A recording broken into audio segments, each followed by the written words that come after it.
Hello students. आज हम लोग एक नए सेक्शन और बहुत ही इम्पॉर्टेंट सेक्शन जो परीक्षाओं के लिए प्रतियोगी परीक्षाओं में यहाँ से बहुत अधिक प्रश्न आते हैं उस सेक्शन को देखेंगे जिसका नाम है मगध का उत्थान। 600 बीसी तक हम लोगों ने पढ़ा है और जाना है कि 600 बीसी में कैसे राजनैतिक क्षेत्र में, आर्थिक क्षेत्र में, सामाजिक क्षेत्र में और धार्मिक क्षेत्र में क्रांति आई। जो प्रगतिशील आर्य सभ्यता थी वो कैसे बहुआयामी दृष्टिकोण से विकास करता चला गया। इन सब बातों से हम लोग अवगत हो चुके हैं। अब यह प्रश्न उठता है कि इन 16 महाजनपदों में सबसे अधिक उत्थान मगध का क्यों हुआ?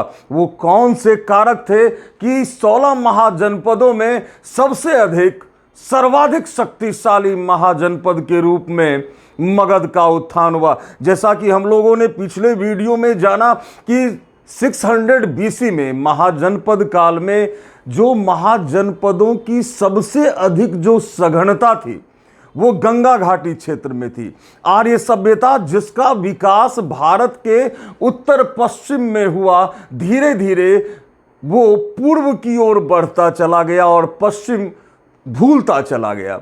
और अधिक सघनता जो आर्य सभ्यता की थी वो ईस्ट की दिशा में होता चला गया, खासकर गंगा घाटी क्षेत्र में। और यहाँ एक शक्तिशाली महाजनपद के रूप में मगध का उत्थान हुआ। तो आज हम लोग जानेंगे कि वो कौन कौन से फैक्टर्स थे, वो कौन कौन से कारक थे जिसके कारण मगध का उत्थान हुआ। सबसे पहले हम लोग चर्चा करेंगे आर्थिक कारणों की। आर्थिक कारणों की, इकोनॉमिकल फैक्टर्स क्या क्या थे मगध के उत्थान में। तो सबसे पहली बात कि मगध के क्षेत्र में प्राकृतिक संसाधनों की, नेचुरल रिसोर्सेज की बहुलता थी।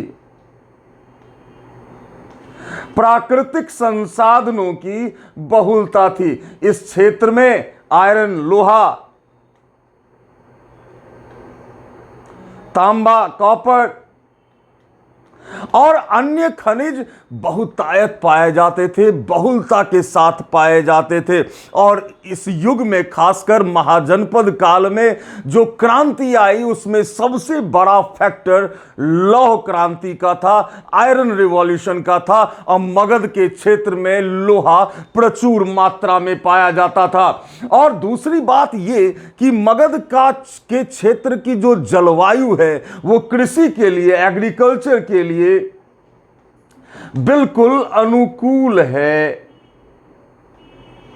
लोहे के उपकरणों से विस्तृत क्षेत्र में खेती होने लगी, जहां से सरप्लस की प्राप्ति होने लगी। यहां की भूमि उर्वरक थी, फर्टिलाइज्ड लैंड से अधिक अनाजों का उत्पादन हुआ।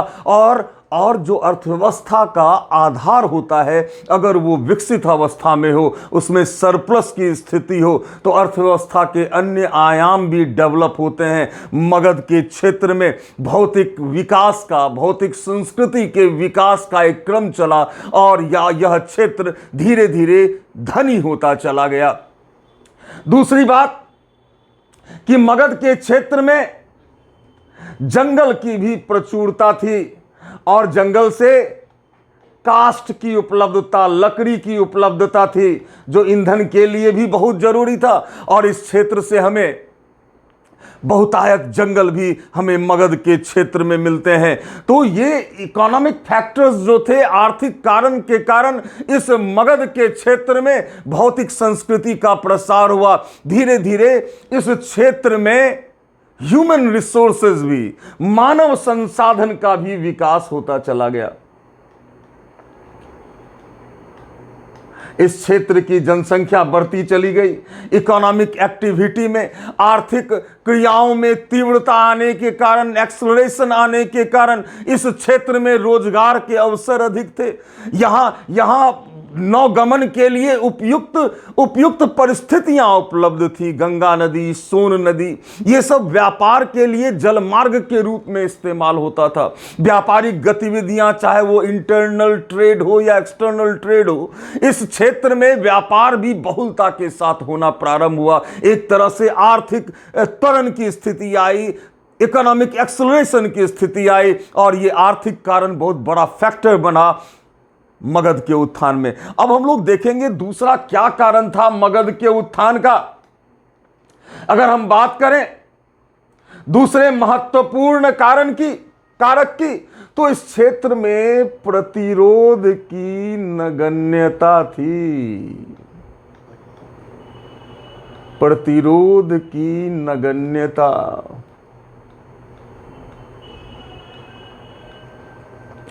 प्रतिरोध की नगण्यता से तात्पर्य है कि मगध की दोनों राजधानियां, जो प्रारंभिक या प्राचीनतम राजधानी इसकी थी राजगृह, और आगे चलकर इसकी राजधानी बनी पाटलिपुत्र,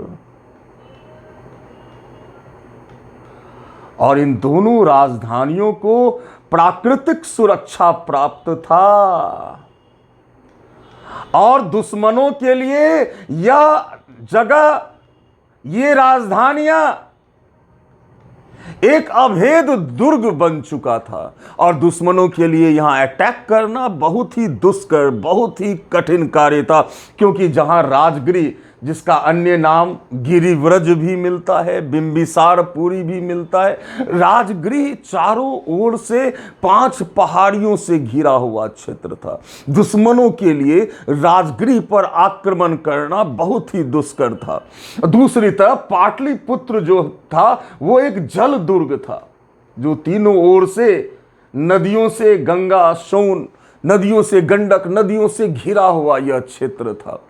दुश्मनों के लिए आक्रमण करना, राजधानियों पर आक्रमण करना बहुत ही कठिन था। नेचुरली इन दोनों राजधानियों को सुरक्षा प्राप्त थी। इस कारण यहां की जनता में, मगध की जनता में सेंस ऑफ सिक्योरिटी, सुरक्षा का भाव आया, और विकास के लिए जनता में सुरक्षा का भाव का होना भी बहुत जरूरी है।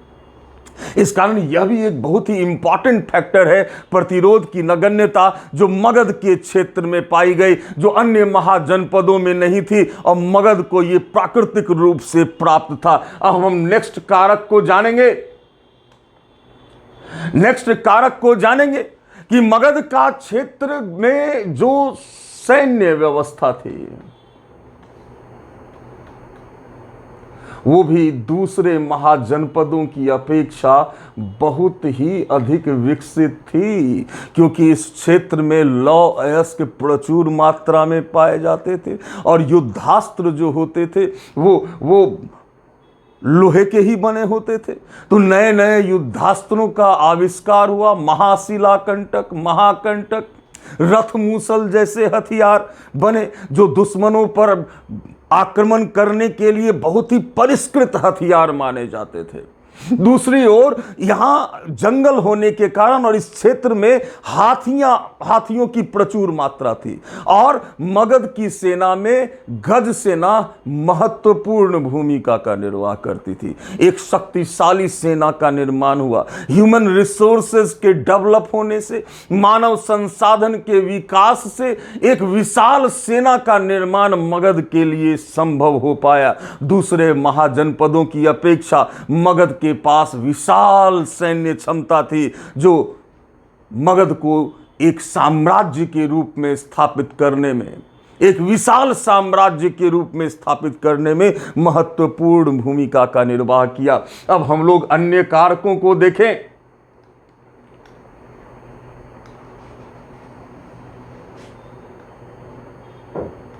जनता की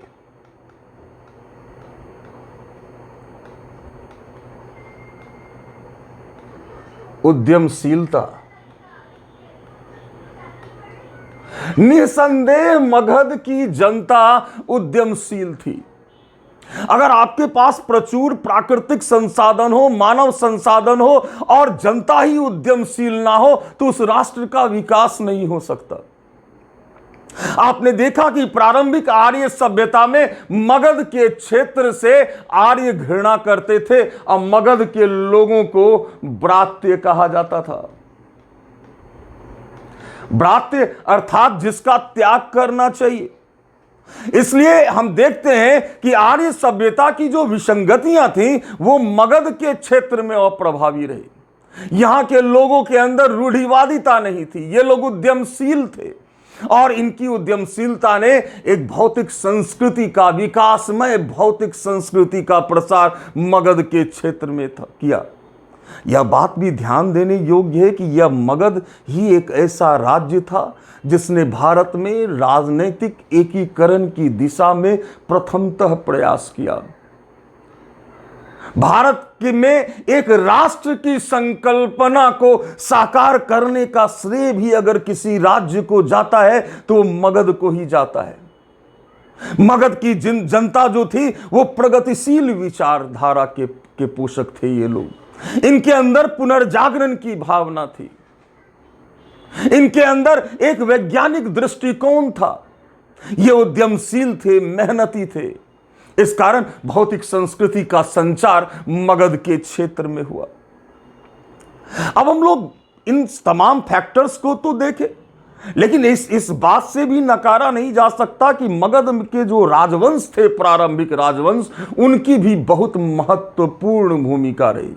उनके अंदर जो महत्वाकांक्षाएं थी, उनके अंदर जो क्षमता थी, जो शक्ति उन लोगों ने अर्जित किया था, या उनके अंदर जो साम्राज्यवादी महत्वाकांक्षा थी, उसका प्रतिफल यह हुआ कि मगध ने एक विशाल साम्राज्य का निर्माण भारत के अंदर किया। तो प्रारंभिक राजवंशों की भी बहुत ही महत्वपूर्ण भूमिका रही है मगध के उत्थान में। अब हम लोग जानेंगे प्रारंभिक राजवंश के बारे में।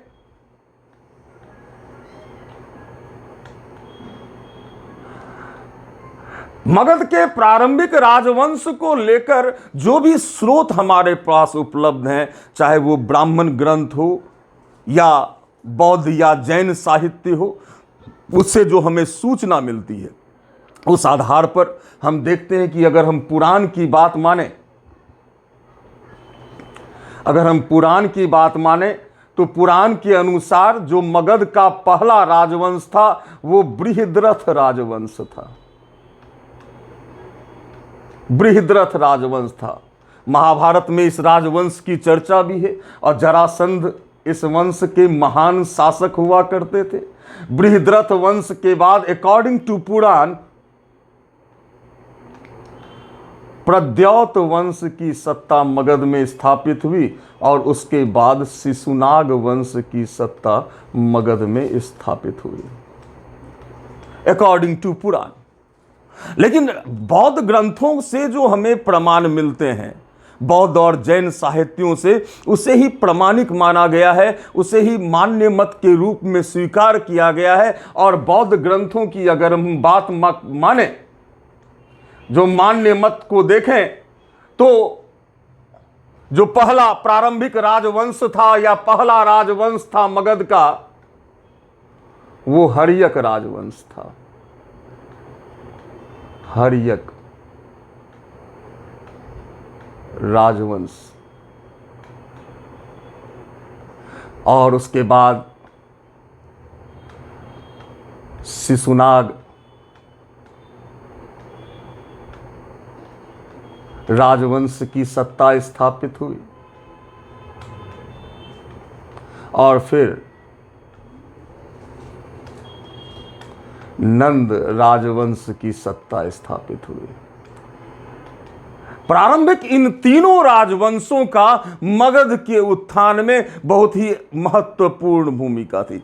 आपने देखा 16 महाजनपद की जब हम चर्चा किए थे पिछले वीडियो में, तो आपने देखा कि मगध के चारों ओर जो राज्य है उसके पूर्व दिशा में अंग महाजनपद है, जो कि एक शक्तिशाली राष्ट्र। और कहीं ना कभी ऐसी पुराणों से भी सूचना मिलती है कि अंग ने मगध पर आक्रमण किया और पाटलिपुत्र पर उसका कब्जा था। इस तरह की सूचना मिलती है। दूसरा, मगध के ठीक बगल में वज्जी गणराज्य, जो 8 गणराज्यों का समूह था, एक शक्तिशाली राज्य के रूप में था। अगर हम पश्चिम की ओर बढ़े मगध से, तो काशी, कौशल, ये 2 महत्वपूर्ण राज्य थे। और अगर संसाधनों की दृष्टि से देखा जाए तो अब अवंती भी एक बहुत ही शक्तिशाली महाजनपद था जो मालवा के क्षेत्र में अवस्थित था। तो कई चैलेंजेस थे प्रारंभिक जो मगध के राजवंश है उनके सामने। आज हम लोग देखेंगे जो प्रारंभिक राजवंश के कौन कौन महत्वपूर्ण शासक थे और उन लोगों ने मगध के लिए क्या किया, इस बात को हम लोग अब उस पर नजर डालेंगे। आइए हम लोग सबसे पहले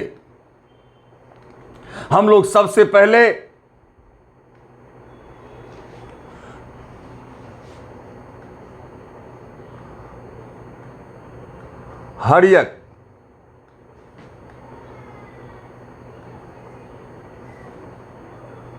राजवंश के इतिहास को देखें। हर्यक राजवंश का जो इतिहास है वो 544 ईसा पूर्व से लेकर 412 ईसा पूर्व तक का काल मगध में हर्यक राजवंश का शासन काल था और इसके 3 महत्वपूर्ण शासक हुए। हालांकि आगे भी उत्तराधिकारी हुए लेकिन वो बहुत ही कमजोर थे, जिसकी चर्चा हम लोग करेंगे। 3 महत्वपूर्ण शासक हुए हर्यक राजवंश में। पहला बिंबिसार,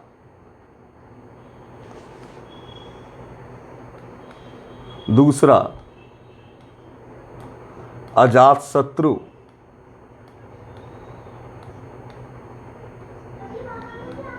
तीसरा उदयन। ये 3 महत्वपूर्ण शासक थे और 544 बीसी से लेकर 492 बीसी तक बिंबिसार का शासन था। 492 से 460 बीसी तक अजातशत्रु का शासन था। 460 बीसी से 444 बीसी तक उदयन का शासन था। उसके बाद 3 शासक हुए। उदयन के बाद पहला अनिरुद्ध, दूसरा मुंडक, तीसरा नागदशक या दर्शक। नागदशक हर्यक वंश का अंतिम शासक था। अब हम लोग जानेंगे इस वंश के पहले शासक के बारे में जिसका नाम बिंबिसार था। आइए हम लोग बिंबिसार के बारे में जानकारी लें। बहुत ही महत्वपूर्ण शासक है बिंबिसार। बिंबिसार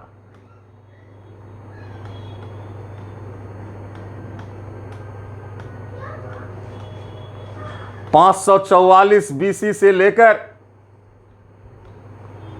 492 ईसा पूर्व तक बिंबिसार का शासन काल है। और कुछ इतिहासकारों का मानना है कि हर्यक वंश जो था वो नाग वंश की ही एक शाखा थी। हर्यक वंश जो था वो नाग वंश की ही एक शाखा थी। बौद्ध ग्रंथ दीप वंश से यह सूचना मिलती है। बौद्ध ग्रंथ दीप वंश से यह सूचना मिलती है कि बिंबिसार के पिता का नाम बोधिस था। बोधिस। जैन ग्रंथ में बिंबिसार को श्रेणिक कहा गया है। जैन ग्रंथ में बिंबिसार को श्रेणिक कहा गया है। ऐसी मान्यता है कि राजगृह की स्थापना बिंबिसार ने ही की। इसलिए इसका एक नाम राजगृह नामक, जो सबसे प्राचीनतम राजधानी थी मगध की, उसका एक नाम बिंबिसार पुरी भी मिलता है। मत्स्य पुराण में बिंबिसार का नाम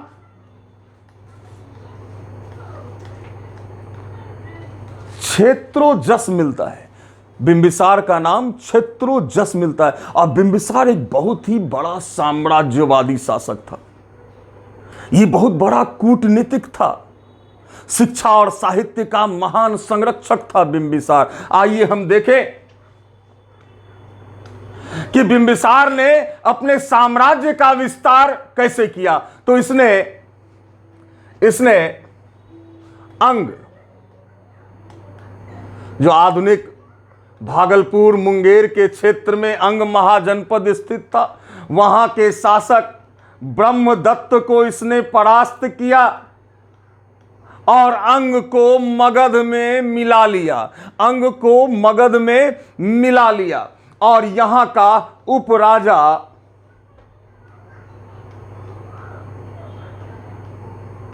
अजात शत्रु को बनाया। यहां का उपराजा इसने अजात शत्रु को बनाया। अगर हम स्रोतों की बात कहें तो ऐसी सूचना मिलती है बौद्ध ग्रंथों से भी कि 80,000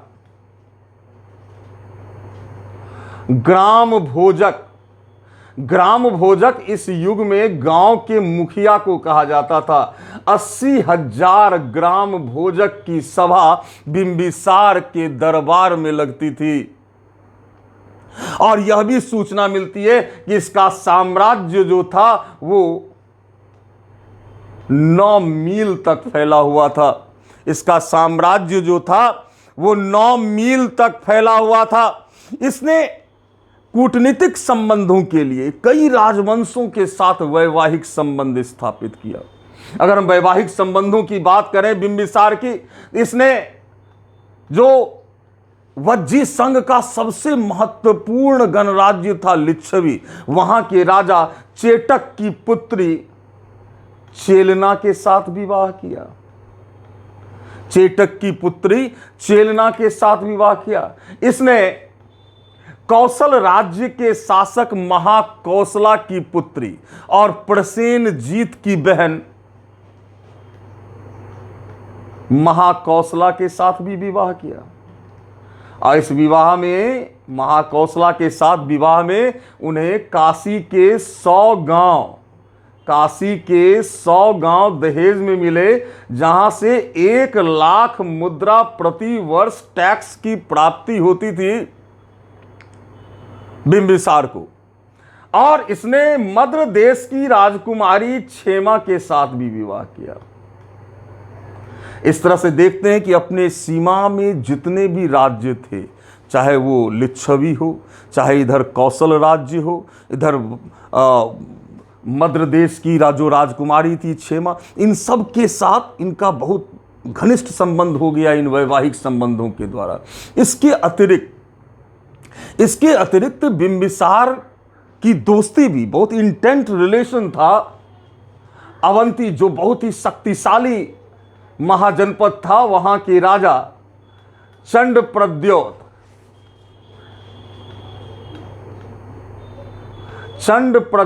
के साथ बहुत ही घनिष्ठ मित्रता थी बिंबिसार की।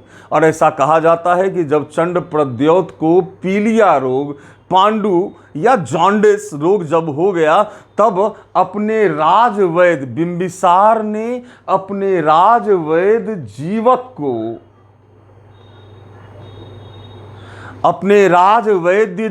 को चंडप्रद्योत के इलाज के लिए भेजा। अपने राजवैद्य जीवक को चंडप्रद्योत के इलाज के लिए भेजा। इसके अलावा गांधार के शासक पुष्कासिरीन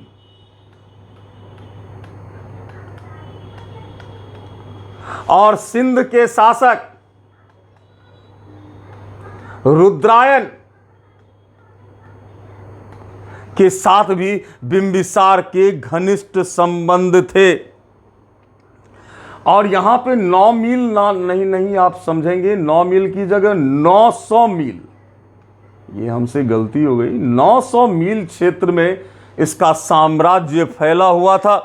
और बिंबिसार की हत्या उसके पुत्र अजातशत्रु ने कर दी और वह मगध का शासक बना। अजातशत्रु जो कि एक बहुत ही शक्तिशाली साम्राज्यवादी शासक था। अब हम उसकी चर्चा करेंगे। बिंबिसार की हत्या उसके स्वयं के पुत्र अजातशत्रु ने कर दी। आइए हम लोग अजातशत्रु के विषय में जानकारी लें। अजातशत्रु,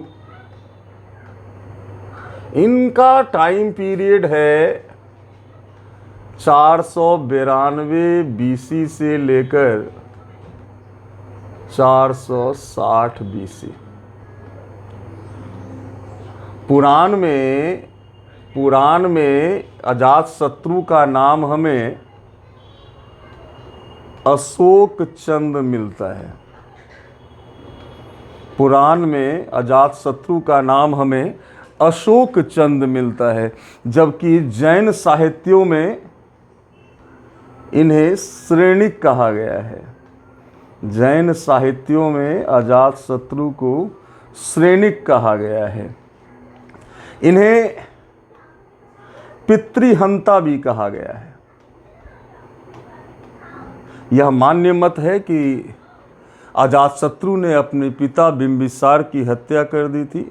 जैसे भरहुत के स्तूप से भी ये सूचना मिलती है। वहाँ पे एक चित्र बना हुआ और एक वंदना है जो अजातशत्रु ने बुद्ध से की थी, और अपने किए पर उन्हें पछतावा था। अपने पिता की हत्या किए जाने पर वो पछता रहे थे। ये सूचना हमें भरहुत के स्तूप से भी प्राप्त होती है। तो इन्हें पितृहंता कहा गया है अजातशत्रु को। और अजातशत्रु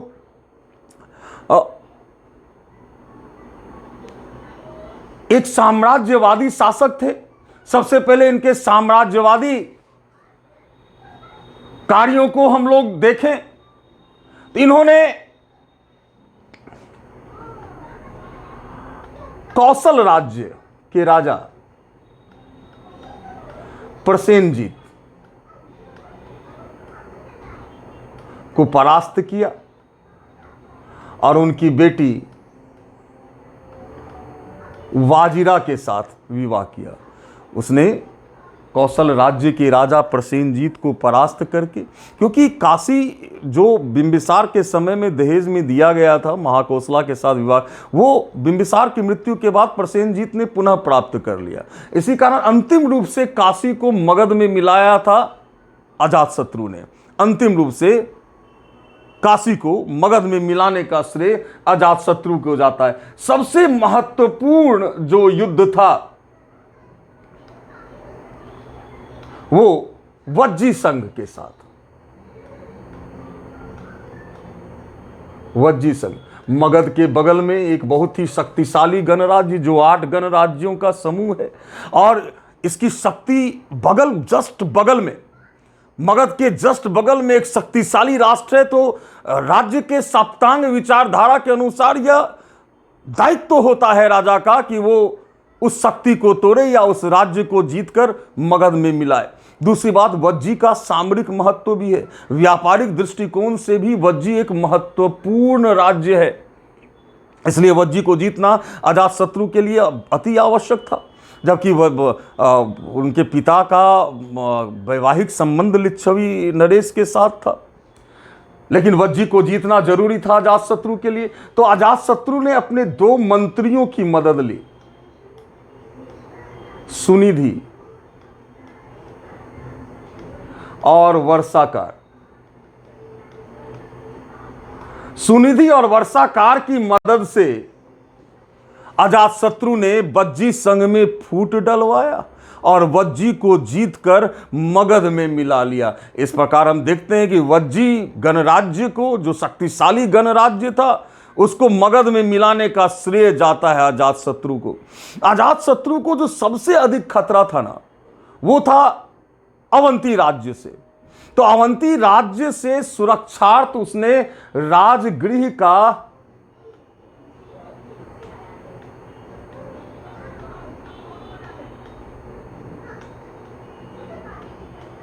किलाबंदी करवाया, राजगृह का किलाबंदी करवाया। इसने कई तरह के नए नए अस्त्र शस्त्रों का भी आविष्कार किया, जैसे रथ मूसल,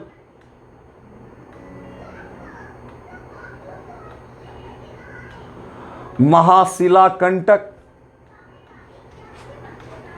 जैसे आधुनिक हथियारों का निर्माण भी अजातशत्रु ने किया।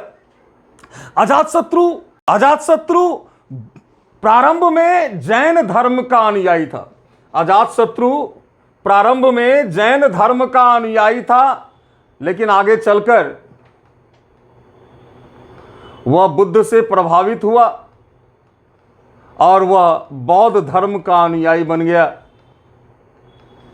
और उसके शासन के 8वें वर्ष ही बुद्ध को महापरिनिर्वाण की प्राप्ति हुई थी, अर्थात बुद्ध की मृत्यु हुई थी। और बुद्ध के अवशेष को जो 8 हिस्सों में बांटा गया था और जिसका विभाजन हुआ था, 7 हिस्सा 7 गणराज्यों को दिया गया था और 8वां हिस्सा मगध के शासक अजातशत्रु को दिया गया था। और अजातशत्रु की भी हत्या उसके पुत्र उदयन ने कर दी और वह मगध का सम्राट बना। तो आइए हम लोग जाने उदयन के बारे में।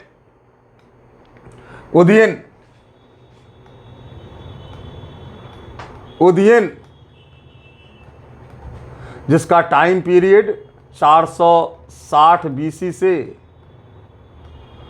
444 बीसी, जैन ग्रंथों से यह सूचना मिलती है कि इसके माता का नाम पद्मावती था। इसे भी इतिहास में पितृहंता कहा गया है। और वैशाली पर नियंत्रण रखने के लिए, वैशाली के क्षेत्र पर नियंत्रण रखने के लिए इसने एक नई राजधानी का निर्माण किया जिसका नाम पाटलिपुत्र या कुसुमपुर था। और इसने पाटलिपुत्र को राजधानी बनाई। तो पाटलिपुत्र की स्थापना का श्रेय जाता है उदयन को। और उदयन की हत्या अवंती के शासक पालक के गुप्तचर ने कर दी। और उसके बाद 3 शासक हुए। 3 शासक थे अनिरुद्ध। हालांकि कुछ ग्रंथों में इन तीनों शासकों को पितृहंता कहा गया है। अनिरुद्ध के बाद मुंडक, मुंडक के बाद नागदशक, मुंडक के बाद नागदशक इस वंश का शासक बना। नागदशक या दर्शक ही हर्यक वंश का अंतिम शासक था। और इसके समय में एक जन विद्रोह हुआ और इस जन विद्रोह में यह मारा गया। और इसके बाद मगध में शिशुनाग वंश की स्थापना हुई। तो अब हम लोग जानेंगे शिशुनाग वंश के इतिहास को। शिशुनाग वंश के इतिहास को हो गया। हर्यक वंश के बाद मगध में शिशुनाग वंश की सत्ता स्थापित हुई और इसका टाइम पीरियड 412 ईसा पूर्व से लेकर 344 ईसा पूर्व तक मगध में शिशुनाग वंश की सत्ता रही। इसके 2 ही महत्वपूर्ण शासक थे। पहला शिशुनाग जो उसने 412 से 394 बीसी तक मगध में शासन किया और दूसरा शासक कालाशोक जो 394 से 344 बीसी तक मगध पर शासन किया। तो आइए सबसे पहले शिशुनाग के बारे में जाने। शिशुनाग को लेकर महावंश जातक में यह सूचना मिलती है, महावंश टीका में, बौद्ध ग्रंथ महावंश टीका से, कि यह लिच्छवी राजा और एक वैश्या से उत्पन्न पुत्र था। हालांकि कुछ इतिहासकार मानते हैं कि यह वंश नाग वंश की एक शाखा थी। यह वंश नाग वंश की एक शाखा थी। और निश्चित रूप से शिशुनाग हर्यक वंश के अंतिम शासक के समय एक महत्वपूर्ण पद पर होगा और उसने ही उसके सत्ता को परिवर्तन किया होगा। तो इसको नाग वंश से ही संबंधित माना गया है। और शिशुनाग ने अपनी राजधानी, दूसरी राजधानी वैशाली को बनाया।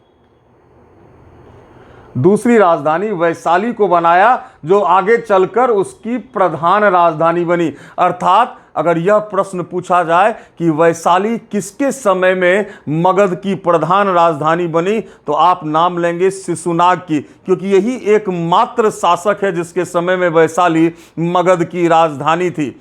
और शिशुनाग भी एक साम्राज्यवादी शासक था। इसको श्रेय जाता है शिशुनाग को कि इसने अवंती को जीतकर, जो मगध के बाद दूसरा सबसे अधिक शक्तिशाली महाजनपद था, अवंती को जीतकर मगध में मिला लिया। अवंती को मगध में मिलाने का श्रेय जाता है शिशुनाग को। अब हम लोग जानेंगे इसके उत्तराधिकारी के बारे में।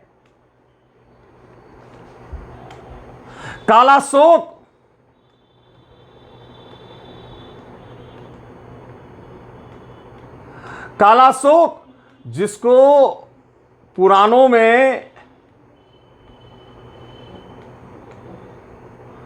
काक वर्णिन कहा गया है, इसी के समय में दूसरी बौद्ध संगति हुई थी, सेकेंड बुद्ध कॉन्फ्रेंस। इसी के समय में वैशाली में आयोजित किया गया था और कालाशोक ने अपनी राजधानी पुनः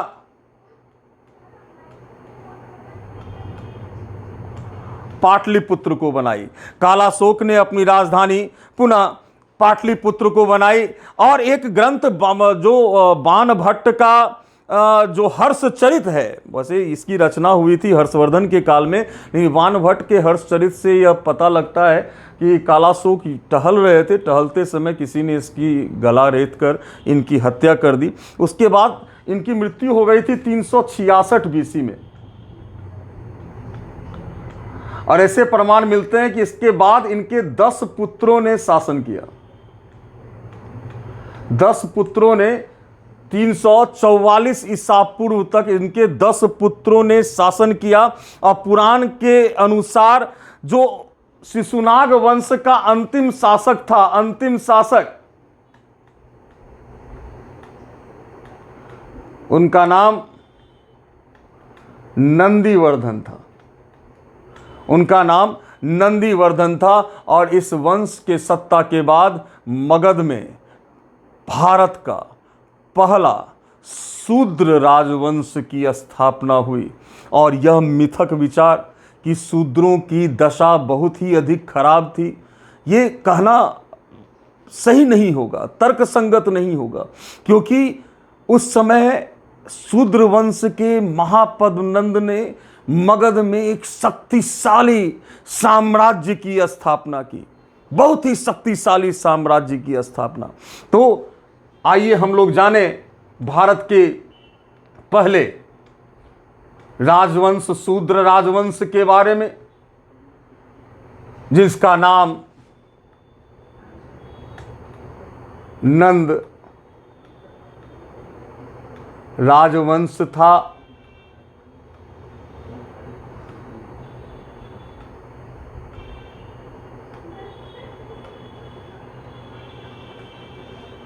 तीन 344 बीसी से लेकर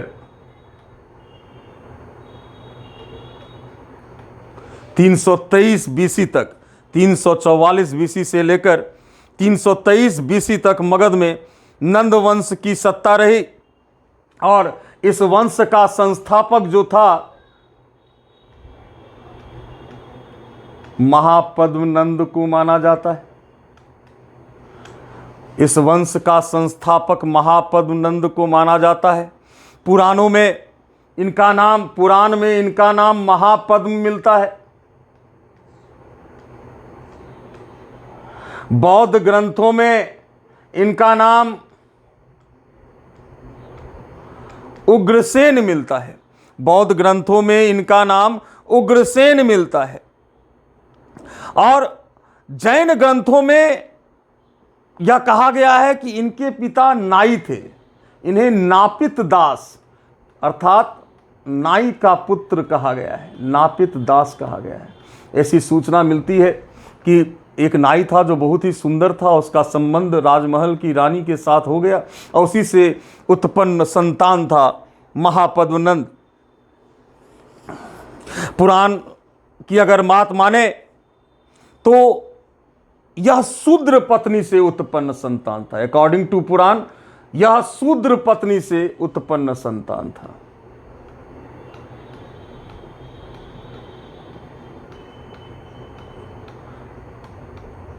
उत्पन्न संतान था।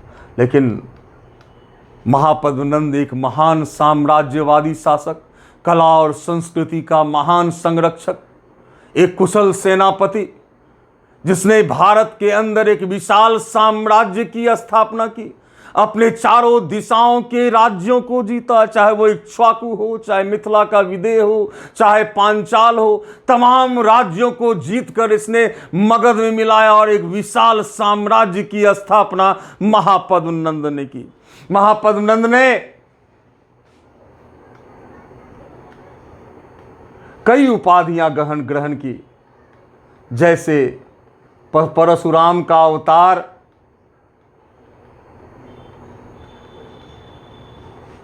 कली का अंश,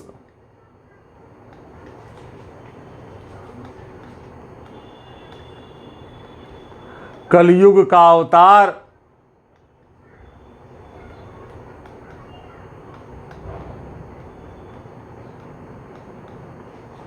सर्व छत्रांतक अर्थात क्षत्रियों का संहार करने वाला, एकराट, चारों दिशाओं को जीतने वाला। और महापद्मनंद शिक्षा और साहित्य का भी महान संरक्षक था। कुछ स्रोतों से यह ज्ञात होता है कि पाणिनि, अष्टाध्यायी के रचयिता पाणिनि इनके घनिष्ठ मित्र थे। पाणिनि इनके घनिष्ठ मित्र थे। और स्रोतों की बात माने तो नंद वंश के कुल 9 राजाओं का उल्लेख हमें विभिन्न स्रोतों से मिलता है। नंद वंश में कुल 9 राजा हुए, इसलिए इस वंश को नवनंद भी कहा गया है। हमें वस्तुतः 2 ही राजाओं के विषय में जानकारियां मिलती हैं, जैसे महापद्मनंद जो संस्थापक थे, उसके बाद धननंद जो इस वंश के अंतिम शासक थे। लेकिन स्रोतों से प्राप्त होता है कि इस वंश में 9 शासक हुए। उग्रसेन, पंडुक, पंडुगति, भूतपाल, राष्ट्रपाल, गोविशोक, 10 सिद्धक, कैवर्त और अंतिम शासक धनन या धननंद। इस वंश का जो अंतिम शासक था वो धननंद था।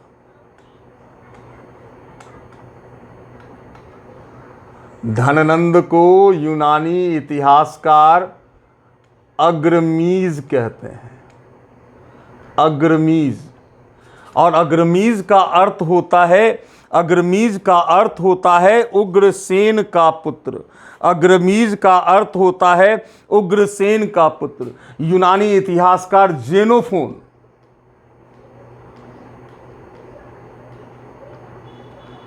धननंद को वेरी रिच मैन या धनाढ्य व्यक्ति कहते हैं।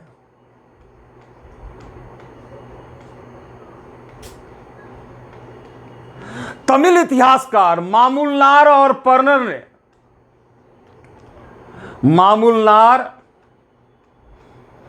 परनर ने भी धननंद की चर्चा करते हुए कहा है कि धननंद के महल के द्वार में लक्ष्मी और सरस्वती स्वयं विद्यमान रहती थी। कर्टियस, यूनानी इतिहासकार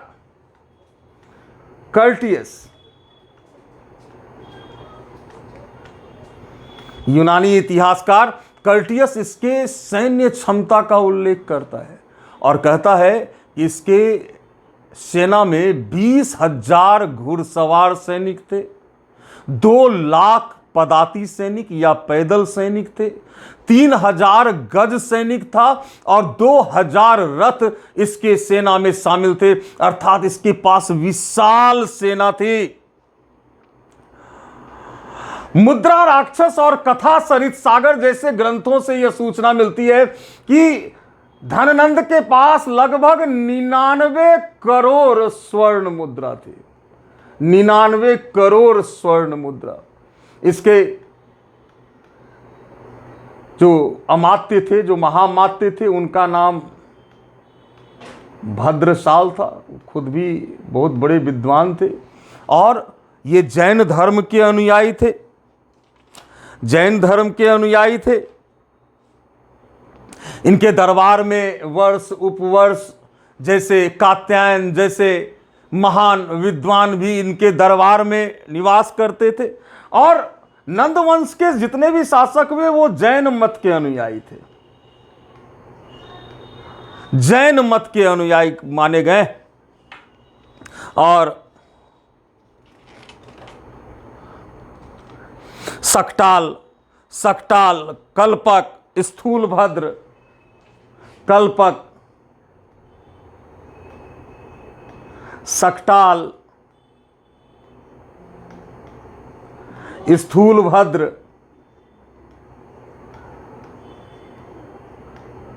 नामक अमात्य जो थे वो जैन धर्म के अनुयायी थे। ये तीनों जैन धर्म के अनुयायी थे, लेकिन बहुत बड़े पद पर नंद वंश के शासन में यह बहुत ही बड़े पद पर आसीन थे। और धननंद थोड़ा सा अय्यास शासक था, धन के प्रति इसकी लोलुपता अधिक थी। ऐसा कहा जाता था कि इसने अकूत संपत्ति नदी के अंदर गर्भ में छुपा कर रखा है। शक्तिशाली शासक था, शक्तिशाली तो इतना था कि इसी के समय में मैसिडोनिया के शासक सिकंदर थर्ड ने भारत पर आक्रमण किया था 326 बीसी में, लेकिन उसकी सेना भी व्यास नदी के आगे बढ़ने से इनकार कर दिया, विद्रोह कर दिया, क्योंकि व्यास नदी के आगे मगध के शक्तिशाली शासक धननंद का शासन था। परंतु जनता में यह अलोकप्रिय था। और इससे सबसे बड़ी भूल हो गई, ये तक्षशिला के एक आचार्य, तक्षशिला विश्वविद्यालय, जो तक्षशिला भारत का सबसे प्राचीनतम शिक्षा, साहित्य और व्यापार का केंद्र माना जाता है। और वहां एक विश्वविद्यालय भी था जहां के आचार्य थे चाणक्य। और धननंद ने चाणक्य का अपमान कर दिया और चाणक्य ने नंद वंश को समूल नष्ट करने का प्रण लिया। और उसके बाद उसने चंद्रगुप्त मौर्य नामक एक बच्चे को गोद लिया, उसे तक्षशिला ले जाकर शिक्षा दीक्षा दी। और सबसे पहले भारत के उत्तर पश्चिम राज्य जो सिकंदर के अधीन था, सिकंदर के गवर्नरों के अधीन, वहाँ पे चंद्रगुप्त मौर्य के नेतृत्व में एक जन आंदोलन चलाया गया और एक विशाल सेना का निर्माण करके चंद्रगुप्त मौर्य ने मगध पर आक्रमण किया। हालांकि पहला आक्रमण विफल हो गया, लेकिन दूसरे आक्रमण में धननंद परास्त हुआ और मगध में मौर्य वंश की स्थापना हुई। और इसी के साथ हमने मगध के प्रारंभिक तीनों राजवंशों के इतिहास को देखा, जो कि बहुत महत्वपूर्ण है। हम लोगों ने जाना कि मगध का उत्थान कैसे हुआ और प्रमुख जो प्रारंभिक तीनों राजवंश हैं उसके जो महत्वपूर्ण शासक हैं उनके क्या क्या कार्य हैं, इन तमाम पक्षों को हम लोगों ने देखा। आप सबों से यह निवेदन है कि आप लोग जो वीडियो देख रहे हैं, अगर वीडियो अच्छा लगे और चूँकि परीक्षा उपयोगी जो भी तैयारी कर रहे हैं आईएएस, बीपीएससी या अन्य कम्पिटिटिव एग्जामिनेशंस की, उसके जनरल स्टडीज सेक्शन के लिए यह बहुत ही ज़रूरी है इन तथ्यों को जानना, इन अवधारणाओं को जानना। और खासकर अगर आईएएस पीसीएस की बात करें तो वहाँ अवधारणा के साथ कंसेप्ट को ग्रैस्प करना बहुत ज़रूरी है।